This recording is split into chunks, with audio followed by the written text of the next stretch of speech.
send in the army. They don't understand what these roles actually are. I know a Mossad back coup when I see one. I want this guy to be Prime Minister.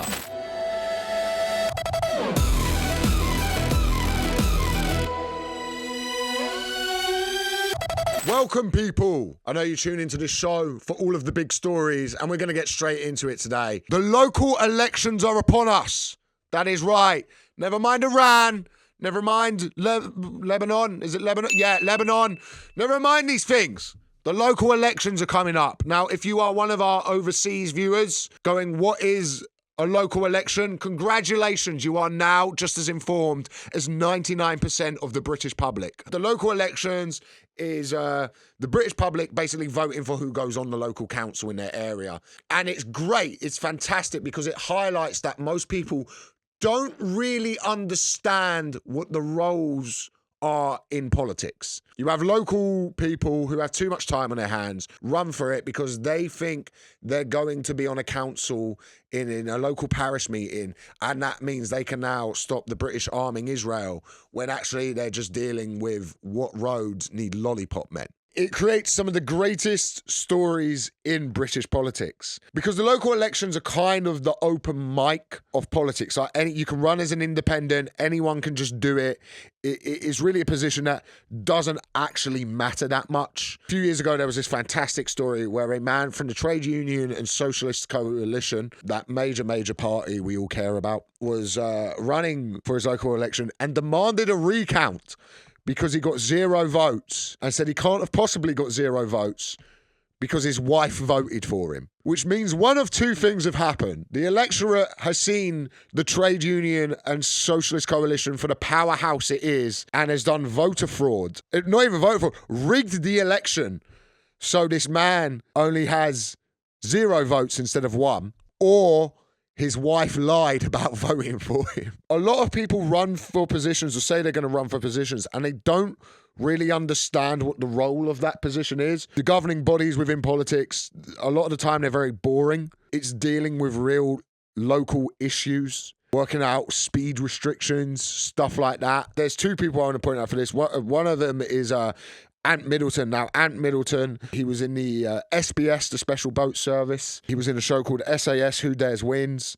He was in the armed forces. This is this very difficult thing to be part of, so congratulations to him on completing Britain's toughest mudder.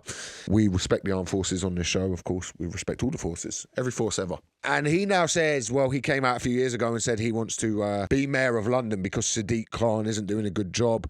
And to show how serious he is, he put up an AI photo of him rappelling off a helicopter to stop what looks like a civil war in London. That's his answer to everything, by the way. Send in the army. This is his fantasy. He's mayor of London. There's a civil war in the streets, and he as mayor suits up to go and fight the rioters with the military. And the reality of being the mayor is you just oversee boring local politics. We're going to have Mayor Middleton sending in F-35 jets to enforce Haringey's new parking restrictions, which will cost Haringey Council about £2 billion a day. But people will park in the correct places. They're not going to take the piss. It's a price worth paying. He loves posting pictures of him, just AI pictures of him, like one of them, he's in a helicopter in a Union Jack overlooking the city. Again, not the role of the mayor. As mayor, you don't do a daily look around the city to stop crime. He thinks being the mayor is being Batman. He's confused the two things. He's posted this weird one, an AI image of him hugging a lion on Westminster Bridge. I think the lion is either meant to be a representation of the British symbol, or it's a lion that's escaped London Zoo that he's gone and tamed. Again, not the role of the mayor. If a lion escapes London Zoo, our first point of call isn't the mayor. Perhaps the armed police? Maybe a lion tamer. Maybe we need to go to the circus again. The mayor is I'm above the mayor on that, by the way. You would come to me before you come to the mayor to tame the lion, I'd like to think. If like a lion had escaped and was on Westminster Bridge, people are running, going, where's the mayor? No one needs the mayor in that. In fact, you don't want the mayor there to get eaten by the lion, because then you got to go and get a new fucking mayor. They don't understand what these roles actually are. It's the open mic scene. And as someone who used to do open mic, you would just get random lunatics who would get up and go, and those were my favourite things to watch. There are legends on the open mic circuit. From the 80s and 90s, there was this guy called the Iceman, who's renowned. He would just get up and melt a block of ice. That's what he did with his 5 minutes. And you can meet famous comedians who open mic'd in that time. And if you bring that up, they'll go, oh my God, you know about the Iceman? And they'll have a story about having to go on after him and not being able to use the mic because they've created an electrical current on stage where there's now a load of water. And it's people like that running.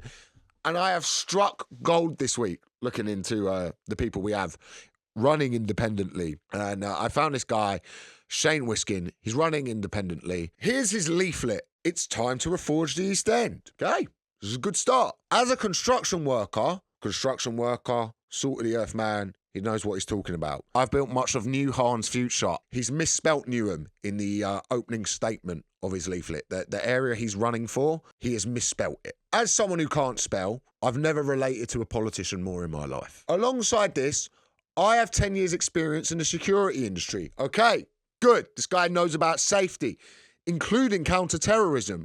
This is good. If a lion escapes, this is your man. I know what real safety means. Now, I want to give back by rebuilding our community, restoring our values, and fighting for our people. I'm a proud father of 2, a fiancé, Antfa. I think he's also misspelled author. And a DJ. Why? Now, why has he included that he's a DJ? What has that got to do with anything? You know, when I'm voting for someone, I always ask myself, how would they do in a boiler room set? Would they be able to open for Fred again? Keir Starmer couldn't. Says all you need to know. But I know DJs will tell you they're a DJ at any given opportunity. But to crowbar that in on a leaflet where you're running for council is a new level of dropping that. I wonder if you scan the QR code on this flyer and it just takes you to his SoundCloud. Like you just scan it and it's just him on the 1s and 2s. And he's like, I'm not playing any of that foreign muck, mate. And all of his flyers, by the way, are like in West Ham colours. Like he's just like a massive West Ham fan. So I want this guy to be Prime Minister. I want him to be doing the budget speech and go, we are allocating 3.5 trillion to West Ham. We've scrapped Trident and it's all gone to West Ham. We are signing Mbappe. We are signing Dembele. I know I'm not a fan of the Muslims, but we've also got Mo Salah. He's all right. Now, we've got a clip of him of saying the stuff that he wants to do for the local area. Let's have a look at what Shane's got to say on why he wants to be elected to council. You want to be a Muslim, you want to be a Jew, you want to be a Hindu, you want to be a Sikh, you want to be a spiritual person, you want to be a cat, dog or monkey, you be what you want to be. But the minute you start trying to enter our politics and change laws and certain things that benefit you and your people, we ain't going to stand for it. So you can come in my inbox, call me racist, call me this, call me that, I couldn't give a fuck. This is England, it's a Christian country, fuck off. Well, I for one am shocked the man who can't spell author doesn't care if you think he's racist. I just did not see that coming. This is the kind of bold leadership that Newham local council needs. By the way, in that clip, he says we're a Christian country. Just to bring this up, we're not. We're secular. It does my head in the amount of people who don't realise this. We don't have a majority religion that dictates how we govern. You know how loads of people go, there's Sharia courts. We need to have Christianity in the courts. No, there's a reason. There's a reason we don't have that. Otherwise, we start burning Catholics again. We're going to do a whole segment on this. So to go on to our on-field reporter to talk about Christianity and politics, here's Elliot Steel. Trump's posted an AI photo of him as Jesus. And before we judge, let he without sin fire the first cruise missile at a school. Pope Leo said he would speak out against all war, and Trump responded in the Christian way by going on a tirade and saying that he doesn't understand Christianity. That's right, the Catholic Church doesn't understand Christianity, which is kind of like saying Burger King doesn't know what a burger is. It's almost as if our leaders use religion as a grift to put themselves in power. For years, the right wing of America have told us to hold Christian values dear and be wary of anyone who doesn't, for the sake of the children. Meanwhile, Christian Noam's husband has been wearing fake breasts and talking to cam girls. Is that silicone with cotton? That's 2 different kinds of cloth. I just can't believe people who spent years telling us we shouldn't let drag queens read to kids would then go out and behave like this. It's almost as if they're projecting. Religion is often used by our leaders as a way to fan the flames of division while discarding all of the good messages that it's given us. Love thy neighbour, try not to kill anyone, don't shark out on a round.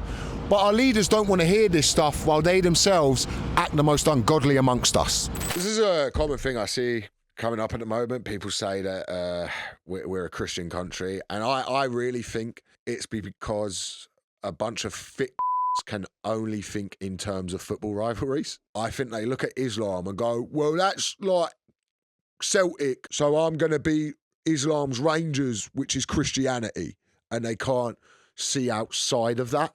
And look, he talks about he wants to fund the NHS, things like that. He cares about working class people. I think he's bought into a bit of a dangerous ideology here, which is what's going to happen when people are abandoned by the system. It creates fertile breeding grounds for the right. He's worked harder than I ever have in my life. He's been building counter-terrorism, anchoring, then doing a DJ set.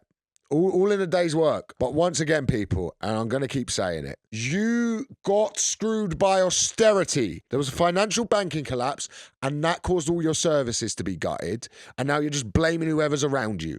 Peter Thiel runs the world's largest data company, and he doesn't believe in democracy, or even the human spirit for that matter. Jeffrey Epstein had an island visited by billionaires and was an intelligence asset. And you guys are getting mad because someone sells burqas on the high street. That's what you're upset about. Well, you better get used to living with other races because we're all going to be bunked up together in the Palantir Re-Education Centre. But hey, at least you have your country back.